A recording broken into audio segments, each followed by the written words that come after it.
Boa noite, graça e paz aos nossos irmãos. Estamos mais uma vez reunidos em um domingo para louvarmos, adorarmos o nosso Deus e, nesse caso, por meio da pregação da sua palavra. Antes de iniciarmos propriamente a pregação, vamos nos colocar diante de Deus em oração. Senhor Deus, te louvo e te adoro como o Senhor sobre as nossas vidas, como o Senhor que nos deu a salvação. Agradeço a Deus porque tu tens cuidado das nossas vidas. Sabemos que entre nossos irmãos há pessoas que estão com o coração pesado pelas perdas, pelas dores, durante esse tempo de pandemia. Continuamos orando para que o teu consolo seja sobre essas pessoas, sobre esses irmãos, que a certeza da eternidade também faça cada um de nós temermos ao Senhor e buscarmos ser luz e sal neste mundo. Abençoa, Deus, a tua palavra no coração de cada um de nós, traga a edificação que precisamos, a exortação para um viver reto diante do Senhor. Oro por aquelas pessoas que ouvirão essa mensagem e que não são dentre os teus filhos. Peço que teu Espírito, mediante a palavra e o uso dela na vida dessas pessoas, possa levá-los à compreensão da salvação no Senhor Jesus Cristo. No nome de quem nós oramos, amém. Neemias capítulo 2, versos 17 e 18, são os dois versículos que nós usaremos nessa pregação. E a ideia básica realmente é falarmos sobre a bondade de Deus. É uma expressão que nós vemos várias vezes no livro de Neemias, é a boa mão de Deus. E eu começo com uma pergunta que na verdade reflete um pouco da vida de Neemias, pelo menos nesse início, nesses primeiros capítulos. Como ter sucesso onde muitos tentaram e fracassaram. Cito nesse início as palavras de um hino de John Newton, baseado no Salmo 87. Com esse hino, com a letra dele, quero fazer um elo entre a mensagem da semana passada em Hebreus 11, versos 5 e 6, Gênesis 22, capítulo 5, versos 22 a 24, falando sobre Enoque e principalmente mostrando que Deus é aquele que é o galardoador ou recompensador para quem anda com ele, para quem agrada a Deus. Então, trazer essa relação para a mensagem desta noite, falando sobre a bondade de Deus dentro de uma ação que envolve Neemias. E a mensagem que falei sobre Enoque, na verdade, se torna realmente um homem que é um exemplo para nós que somos crentes, para aqueles que tomam a decisão de preferir andar com Deus, receber a honra de Deus, do que a honra dos homens. Diz o hino: Salvador, uma vez que eu, pela graça, sou membro da cidade de Sião, que o mundo zombe ou tenha dó, gloriar-me-ei no teu nome. Desvanece o prazer dos mundanos, toda a pompa e a aparência são jactadas, alegrias sólidas e tesouro eterno, só os filhos de Sião conhecem. James Boyce descreve Neemias dessa maneira: o mais importante em Neemias, na pessoa de Neemias, é o fato dele ter sido um homem de Deus. E por causa da sua intimidade com Deus e por meio da oração e da piedade pessoal, Neemias foi capaz de obter em Deus e de Deus sabedoria, paciência, habilidade e perseverança, coisas necessárias para completar sua grande tarefa. Vamos lembrar que o propósito do livro de Neemias, de Deus colocá-lo entre os livros inspirados e canônicos, não é ensinar técnicas de liderança, ou de administração, ou de gerenciamento. Essas coisas podem ser extraídas do texto bíblico, assim como podemos perceber em outros personagens também essas técnicas. O livro de Neemias foi escrito para demonstrar a providência, a soberania e o poder de Deus para a continuidade do seu plano e o cumprimento das promessas que Deus fez a raça de Abraão, podemos assim mais limitar, podemos pensar até na promessa lá de Gênesis 3,15. Os profetas Isaías, Ezequiel, Daniel, principalmente esses profetas falaram da restauração da nação de Israel. No passado, 2 reinos, Judá e Israel. Agora, a partir aí do término do cativeiro, um só povo, e que acabou sendo muito mais conhecido desde então como judeus. O nosso bloco do capítulo 2, 11 até o verso 20, onde são inseridos os 2 versos que nós usaremos nessa noite, 17 e 18, na verdade pode ser assim descrito, principalmente pela visão do professor Carlos Oswaldo. A reconstrução de Jerusalém como cidade de Deus foi precedida de um cuidadoso planejamento. Esse planejamento, na verdade, envolveu o quê? A avaliação do trabalho a ser feito, a motivação dos futuros trabalhadores e pela exclusão daqueles não identificados com o propósito de Deus. Depois você pode pegar sua Bíblia e ler aí o capítulo 2, versos 11 a 20 e ver realmente esse planejamento. Agora, esse texto nos fala aí, podemos pensar em 3 notas introdutórias à nossa mensagem e a questão aí que envolve o trabalho de Neemias. A primeira nota seria a situação de Judá e Jerusalém. Vamos recordar um pouco da história, lembrarmos que Jerusalém fora destruída no ano 586 a.C. pelo Império Babilônico, aí, pelo seu grande nome Nabucodonosor. Agora, Neemias está em Suzã, na Babilônia, em 444 a.C., ou seja, 142 anos depois. O período do cativeiro foi de 70 anos. A profecia de Jeremias se cumpriu quando Ciro decretou que os judeus poderiam voltar e reconstruir o templo em Jerusalém. Se você ler, vai ver isso no começo do livro de Esdras, até o capítulo 6, o livro vai narrar essa questão da reconstrução do templo, a volta e a reconstrução do templo em Jerusalém. Esse decreto também, podemos dizer, ele cumpriu profecias, principalmente em Isaías 44, 28, 45, 1, que fala mais ou menos 100 anos antes de Ciro existir, nascer e se tornar o rei Medo-Persa. Isaías já profetizou dizendo o nome, dizendo que ele faria em relação à restauração do povo à terra de Judá e em Jerusalém, a capital.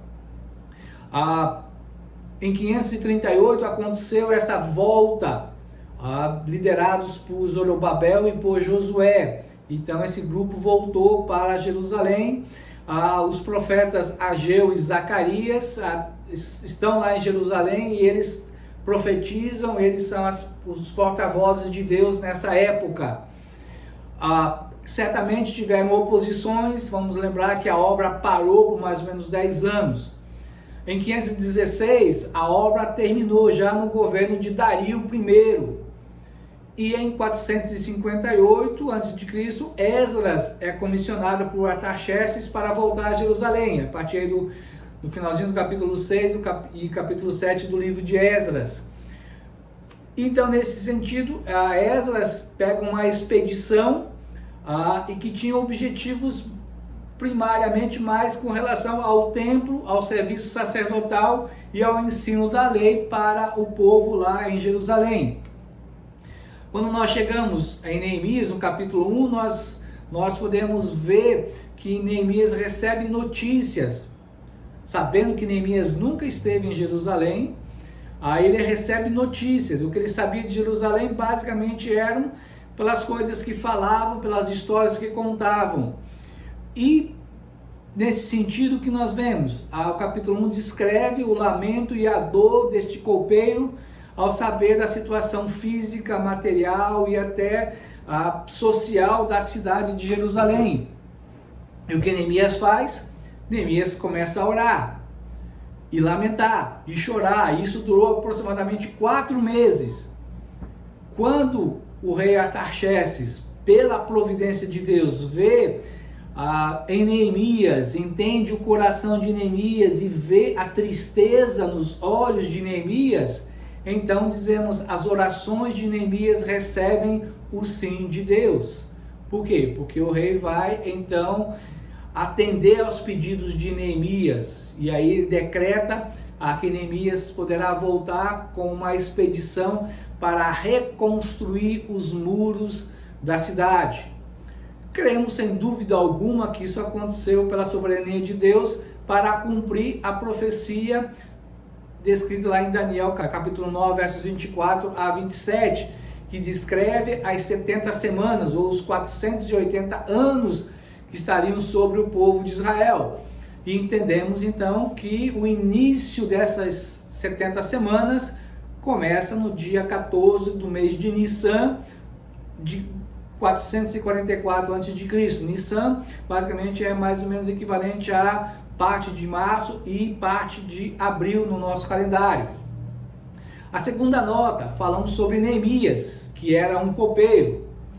Às vezes a tendência quando nós lemos e pensamos sobre um copeiro é pensarmos num cargo sem muito atrativo, sem muita importância, meio banal. Pelo contrário, era um cargo de confiança do rei. Talvez o cargo da maior confiança do rei. E bem provável que assim então o copeiro normalmente se tornava uma pessoa mais íntima do rei e muito amigo do rei. O copeiro, ele tinha influência sobre o rei. A vida do rei estava nas mãos do copeiro. Por quê? Um veneno na comida ou na bebida e o rei já era. Por isso o rei sabia que o copeiro tinha a sua vida nas suas mãos, ou pelo menos nos seus lábios. Entendemos que Neemias tinha uma vida boa lá na corte, no palácio do rei. Podia usufruir de boas comidas, de boa bebida, de conversas, de pessoas de vários lugares do mundo. Ele poderia acompanhar o rei, provavelmente acompanhava o rei por muitas visitas em muitas cidades, em muitos povos diferentes. Então ele desfrutava assim desses privilégios que eram lícitos para ele, porque ele avaliava sempre essas coisas com toda a certeza pela lei de Moisés, pela lei mosaica, que o regia como judeu e um bom seguidor do Senhor nesse sentido. Nisso, a boa mão de Deus conduziu Neemias ao cargo em que ele estava, a essa posição que ele desfrutava. A bondade de Deus, da mão de Deus ajudando a Neemias, ele ganha o coração do rei ao falar, ao dizer a situação que estava entristecendo o seu coração. E esse desafio que chega a Neemias, entendemos que ele pensou, é uma tarefa extremamente árdua e difícil, dura para quem tomar a posição, quem assumir a liderança de governar Jerusalém com esse propósito de reedificar os muros da cidade. Jerusalém estava em ruínas, várias tentativas já tinham sido feitas, várias empreitadas já tinham sido realizadas. E aí vem aquela pergunta inicial: como ter sucesso onde tantos tentaram e fracassaram? Eu creio que Neemias, ao longo daqueles meses em oração, em pensamentos, deixando com certeza Deus colocar na sua vida, no seu coração, o objetivo de dizer: eu vou, se essa é a tua vontade. A terceira nota é a bondade de Deus. E é isso que nós vemos por baixo, que alicerça a atitude de Neemias, as suas palavras, a sua condução à frente desse governo. Ele se baseia muito na bondade de Deus. Deus é bom. E aí eu vou dizer, você pode citar 3 coisas pelas quais Deus pode ser adorado como bom? 1, 2, 3. Avante. Jesus disse: ninguém é bom senão um só, que é Deus. Marcos 10, 18 ou Lucas 18, 18 e 19. A bondade de Deus é uma luz que irradia por todos os seus outros atributos. Agora mesmo, existem muitas coisas que vimos ou suportamos que claramente não são boas. mas sob o governo soberano de um Deus eternamente bom, podemos confiar que tudo aquilo que agora não é bom será usado no fim das contas para o nosso bem, diz uma autora holandesa chamada Jane Wilkin. Pensamos em José, lá em Gênesis 50, verso 20, quando ele chama seus irmãos com medo, porque o pai tinha acabado de morrer, pensando: o que vai acontecer conosco?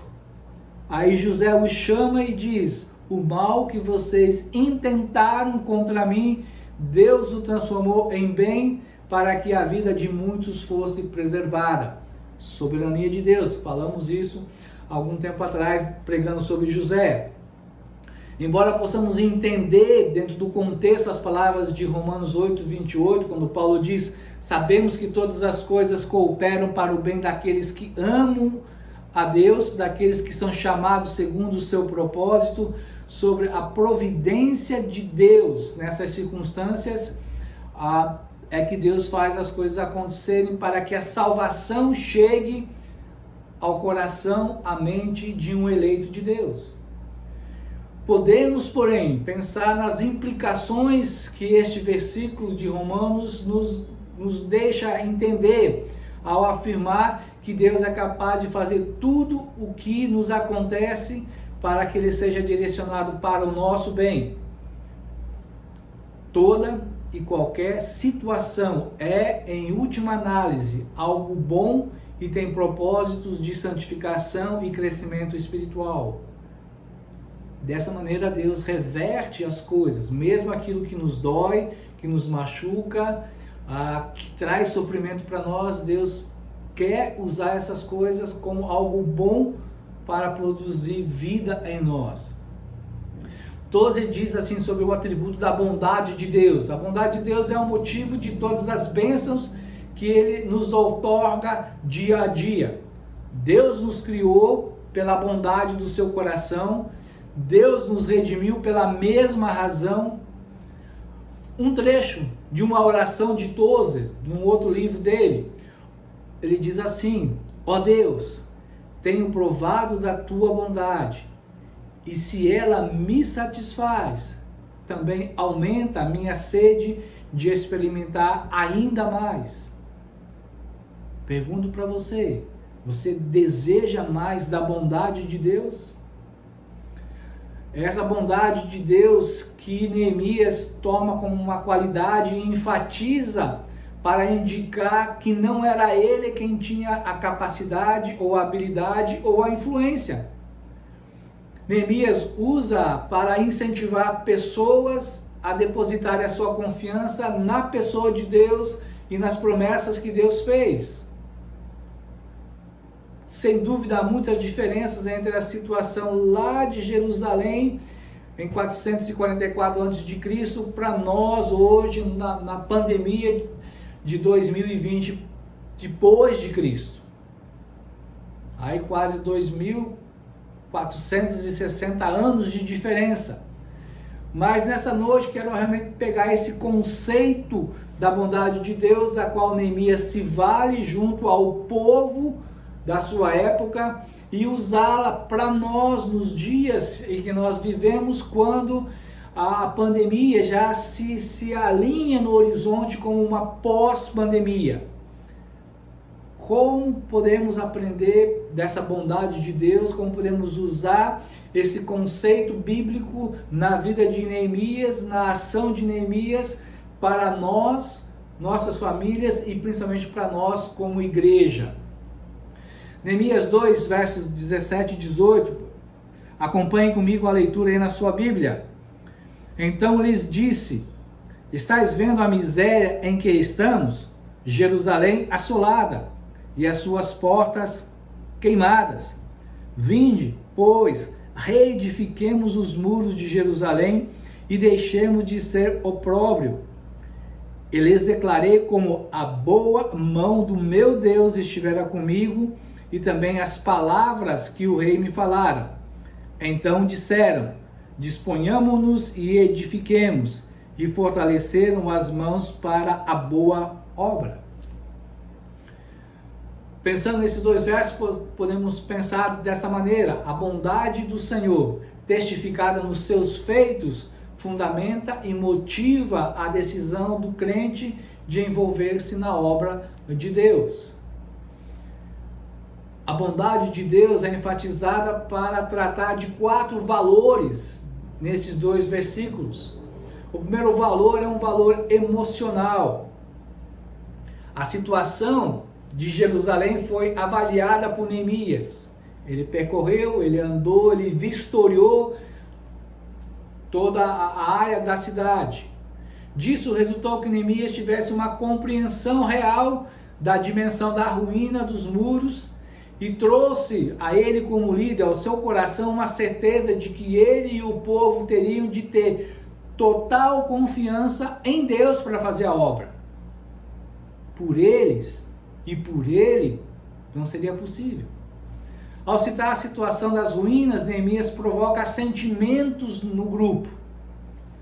Ele ataca o brio e a mente daqueles homens que estavam ouvindo.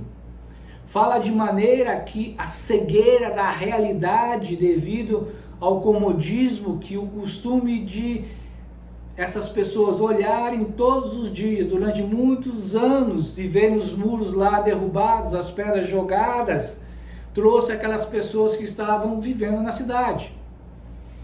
Podemos aprender nesse contexto da avaliação aquilo que você talvez já tenha ouvido de algum professor ou de orientadores de um trabalho escrito, aqueles que fazem TCC ou fazem dissertação, tese, acabam falando para nós. Dê para uma outra pessoa ler o seu trabalho. O objetivo de um professor, de um orientador é muito simples e claro.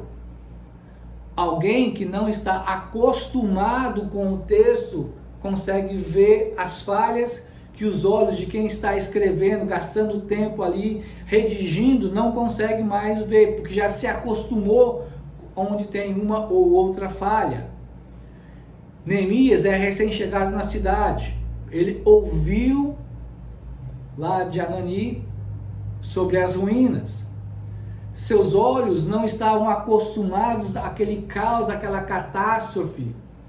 E a lição para nós fica: permita que outros opinem sobre o que você tem planejado, sobre seus sonhos, sobre seus alvos, seja no departamento, seja na vida sua de trabalhador, seja na gerência de algum projeto para a igreja. Permita que outros avaliem, que outros leiam, que outros opinem, porque os olhos deles não estão acostumados, a mente não está acostumada àquilo que você já estará ou já está. Ouça com o coração e com a mente abertos em oração, crendo que Deus usa conselheiros para nos orientar. Esteja assim pronto a mudar aquilo que outros entendem que não está bem ou que não será bom. Se você está orando, pedindo que Deus use essas pessoas e elas o ajudam a entender, então você pode pensar, é Deus falando. Lembro nesse sentido, talvez exemplificando, alguns tempo atrás, alguém me indagou, né, quando começamos a falar, e eu comecei a falar várias vezes que precisávamos pintar o prédio da igreja, né, e precisamos também da escolinha, né, mas né, a ênfase era inicialmente o prédio da igreja. Aí uma pessoa perguntou, mas por que é que você está insistindo tanto? Por que é que você quer tanto pintar o prédio da igreja?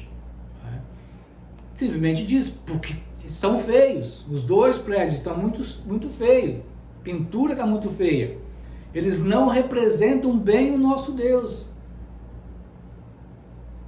Eu creio que é a diferença entre o prédio da igreja e o templo de Jerusalém, mas o prédio, a escola, são propriedades que nós consagramos para o serviço de Deus, para, de alguma maneira, ele vai mostrar às pessoas o Deus que nós servimos. E eu disse, então, se temos uma coisa mal, feia, aos olhos de muitas pessoas, elas vão pensar, que Deus é esse? Que tipo de pessoas são essas que não se importam muito com o local onde eles estão cultuando o seu Deus? A pessoa respondeu: eu não acho que estão feios. Não falei, mas fiquei com a palavra na ponta da língua. Você precisa ir ao oftalmo porque não está vendo a coisa direita. Algum problema nos seus olhos. Mas na verdade a pessoa já estava acostumada com a realidade. Por isso ela não se importava muito com a pintura. Ou não queria gastar dinheiro, mas eu acho que realmente ela não se importava muito com a pintura. Vivemos um momento bem diferente e único da história, em que dores, angústias, incertezas, dúvidas passaram a fazer parte da nossa vida. Entendemos que esse pós-pandemia se prepara no horizonte. Toda a questão das vacinas já surgindo como possibilidades aí mais para o final do ano, começo do ano que vem. Então esse pós-pandemia, em que então nós de certa maneira poderemos circular mais tranquilamente e voltarmos mesmo que para um novo normal, está aí já se preparando para entrar em cena. E o que nós dizemos? Vamos olhar bem a realidade ao nosso redor. Vamos escutar o que está acontecendo, qual é a realidade, o que as pessoas estão falando sobre a vida que nos cerca. E é hora então de nós nos revestirmos de esperança e de fé. É hora de nos apropriarmos da coragem, da intrepidez e agir em benefício da igreja, em benefício daqueles que sofrem com as sequelas que a pandemia está deixando e vai deixar. Olhemos as ruínas que ela está deixando, mas vamos pensar todo o caos que ela trouxe em termos de emoções. O segundo valor é um valor moral. E aí Neemias diz: devemos deixar de ser vergonha para outros. A razão disso, ele diz: nós somos um povo. Corre em nós um sangue, o sangue de Abraão. Na verdade, nós somos mais do que um povo, porque nós somos o povo de Deus, o povo em que Deus colocou o seu nome. A marca do Deus vivo está em nós. Do Deus que criou os céus, a terra e o mar está em nós. Somos identificados com Deus, Neemias estava dizendo. Não podemos nos portar dessa maneira.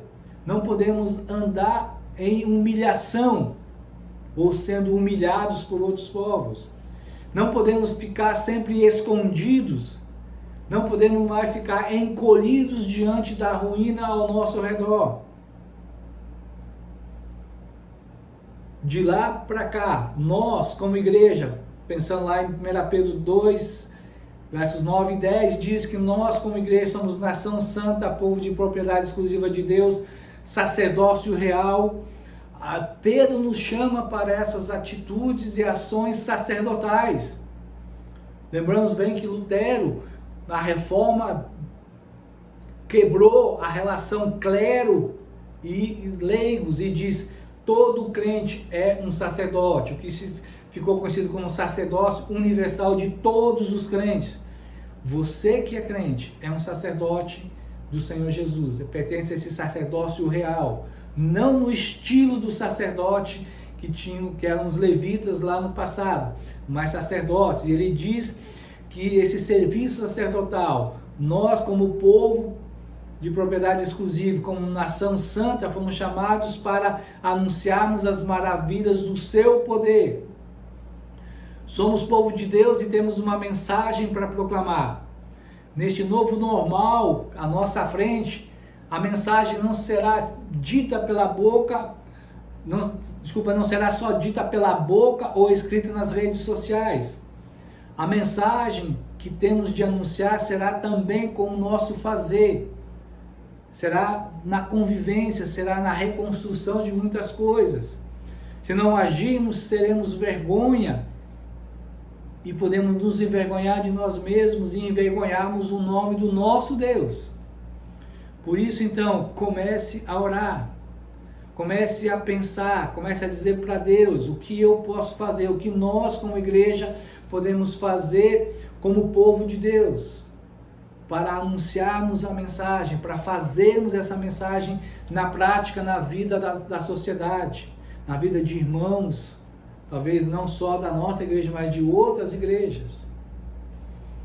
O terceiro valor que vemos aí é o espiritual. Eu quero aqui basicamente parafrasear nessa primeira frase uma palavra de William Kelly.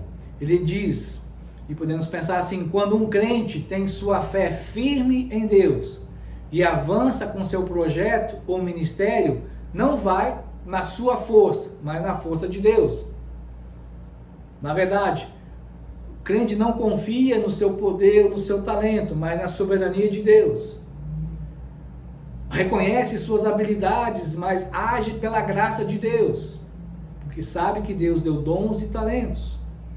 Deixa de lado a suficiência de contatos e amigos e de maneira humilde, com o espírito submisso, busca em Deus a suficiência para realizar esse plano, esse projeto de Deus.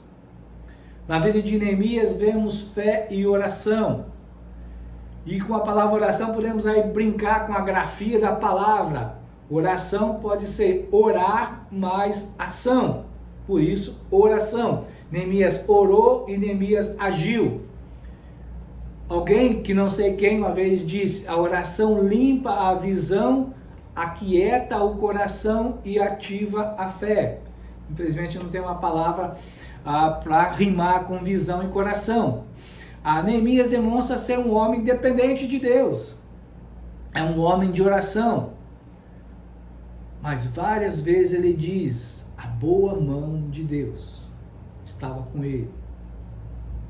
Essa boa mão, Neemias diz, e ao usar isso ele conduz o povo a fixar os seus olhos e mente no poder e na graça de Deus, de tirar da ruína, de tirar os olhos deles mesmos, de tirar realmente da situação de abatimento que eles viviam. Neemias sabia que a fé desse grupo e do povo era uma fé fraca e pequena. Segundo alguns relatos de pessoas, como Weinberg, que chegou a fazer um censo demográfico de Judá naquela época, deveria ter na região mais ou menos entre 8 a 10 mil pessoas vivendo lá. É claro que nem todas estavam ali, eram principalmente os líderes que estavam ouvindo Neemias, mas eles representam o povo. E a fé era uma fé fraca, uma fé pequena. O relato presente torna-se mais forte do que os feitos verdadeiros de Deus no passado. Embora verdadeiros, mas eles já não tinham mais a força de contagiar, de motivar as pessoas. Eles sabiam, eles podiam relembrar o que Deus fez com Moisés, com Abraão, com Isaac, com Jacó, mas isso não trazia muito efeito aos seus corações. Por quê? Porque quando a fé está fraca, a tendência de falar do passado pode se transformar em coisas do tipo: isso foi naquela época, hoje é diferente. Quem sabe, será que Deus realmente está interessado na gente hoje? Saber e ver a boa mão de Deus é uma injeção de ânimo espiritual e reacende a fé, motiva a mudança de pensamento e sentimentos. Ao falar da boa mão de Deus no momento presente, impulsionou aquelas pessoas a confiarem em Deus. Pense você nos dias atuais. Aliste fatos que testemunham para você e para outros a boa mão de Deus.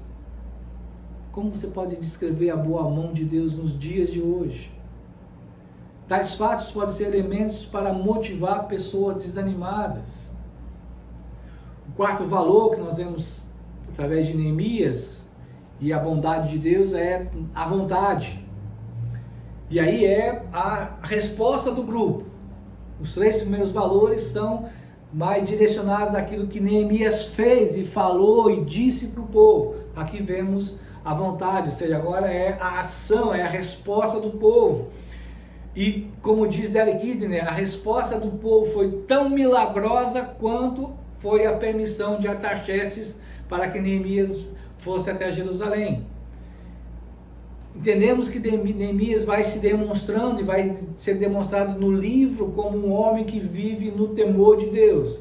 Creio que essa é a grande virtude que nós vemos em Neemias. Temor de Deus. Viver, agir, falar, pensar com temor de Deus. Algo que falta para muitos de nós. O grupo de líderes e o povo podia ver em Neemias um exemplo de alguém com vontade de fazer algo, alguém motivado, alguém esperançoso. Sabemos que Neemias era uma pessoa normal que chegou a uma posição de destaque e influência no reino Medo-Persa. Não por acaso, pela providência de Deus, que nasceu no exílio, que nunca tinha ido a Jerusalém, mas que amava o seu povo, que amava a sua história, que não correu da raia em relação a se enquadrar como povo. A sua própria oração faz ele se incluir como parte do pecado que trouxe o castigo de Deus. Mas ele sabia que o povo que lá estava continuava distante de Deus. A Bíblia é cheia de histórias de pessoas humildes, desfavorecidas, que receberam incumbências de liderar uma obra. Nós tantas vezes somos, às vezes, como o profeta e juiz Samuel, que é mandado para a casa de Jessé para ungir o novo rei de Israel. Vamos olhar a aparência. O rei, o futuro rei, tem que ter um porte atlético, tem que ser bonito, tem que ser forte, tem que ser alto, tem que ser muito capaz. E passou seus filhos de Jessé todos, e aí Deus diz, nenhum deles. E Deus simplesmente diz, o homem vê o exterior, Deus vê o coração. E aí então é trazido Davi, e Deus diz, este é o homem. Deus olha o coração. Aquele grupo responde com compromisso às palavras de Neemias, à convocação de Neemias. As pessoas que ouviram Neemias se encheram de entusiasmo. Elas foram motivadas a deixarem de ser vergonha para si mesmo e para outros. A razão, a confiança em Deus foi reconstruída. Antes dos muros serem novamente erguidos, as pessoas precisavam ser erguidas, ser retiradas da sua inércia, do seu comodismo, da sua apatia. Precisavam levantar os olhos que estavam postos nas pedras caídas, nos muros derrubados, e olhar para o invisível, para o Deus invisível, e crer nele, em seus corações, para que Deus se tornasse visível em suas próprias vidas. Concluímos usando aí umas palavras de Howard Voss, o Foss, que ele, ao pegar esse bloco de 2:11 a 18, ele encontra 7 ensinamentos. Eu só vou citá-los aqui. Primeiro, cuidado providencial de Deus para com o povo despojado. Segundo, cumprimento da profecia. Terceiro, como lidar com a oposição à obra de Deus. Quarto, oração. Quinto ensinamento, importância da santidade. Sexto ensinamento, qualificações dos servos de Deus. E por fim, o sétimo, como adorar a Deus. Desafio você a estudar Neemias capítulo 1 e capítulo 2 nessa semana. E fazer um exercício em que você possa acrescentar outros ensinamentos, descobrir outros ensinamentos dentro desses 2 capítulos, além desses que Foz nos apresenta. Termino com algumas perguntas. Como trabalhar a realidade que vivemos para que Deus seja glorificado? O que você precisa visualizar para começar algum projeto? Mas comece orando, se dispondo a Deus para que Ele coloque diante de você, no seu coração, algo. Como a boa mão de Deus serve para fortalecer e animar você a avançar em algum desafio? Quais as novas estruturas precisam ser construídas? quais estruturas precisamos reconstruir para que pessoas sejam valorizadas e usem dons e talentos. Vivemos essa fase da transição da pandemia para o pós-pandemia. Você e eu, como sacerdotes de Deus, a igreja como nação santa, como povo de propriedade exclusiva de Deus, como sacerdócio real, não pode se abater, não pode ficar apática. Tem que ter uma resposta, tem que ter uma ação, seja na vida dos seus membros, seja usando as oportunidades que Deus nos dá da sociedade em que nós estamos vivendo. Que sejamos seguidores de Neemias, com a visão, com o compromisso, na oração, mas sempre vendo a boa mão de Deus. Oremos. Louvo a Ti, Senhor, pela vida de Neemias, que o Senhor nos deixou na história, na Tua palavra, que cremos ser verdadeira e que ela nos motiva, que ela nos exemplifica. Um homem que creu no Senhor, que confiou no Senhor, que obedeceu ao Senhor. Um homem que conseguia ver em muitas situações a Tua boa mão. Um homem que era, de certa maneira, orientado o tempo todo pela questão do temor do Senhor. Produza em nós, levante no nosso meio muitas pessoas que tenham esse mesmo compromisso de Neemias. Nos abençoe e abençoe essa palavra no coração de todos nós. Oro no nome do Senhor Jesus Cristo. Amém. Que a graça do Senhor Jesus Cristo, o amor de Deus, nosso Pai, a comunhão e a consolação do Santo Espírito seja com todos nós, hoje e todos os dias. Amém.